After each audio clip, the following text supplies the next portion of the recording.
I am the Tofu Golem. Please enjoy the video. You start by preparing the Airport Extreme and the host network, update firmware, and power the unit. Plug it in near the main router so wireless handshakes work reliably, and make sure you know the host SSID and password. Open Airport Utility on a Mac or iOS device. Once detected, select the airport and choose to join an existing Wi-Fi network.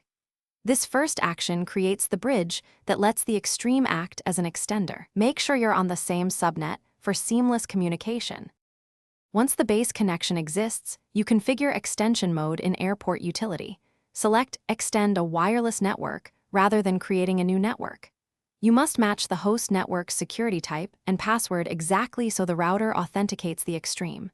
If you run into IP conflicts, set a manual IP within the host subnet but outside DHCP range.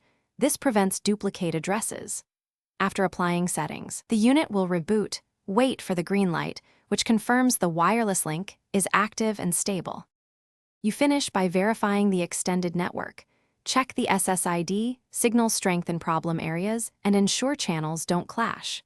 If coverage is weak, reposition the airport roughly halfway between router and dead zone, avoiding obstructions like microwaves or big metal objects.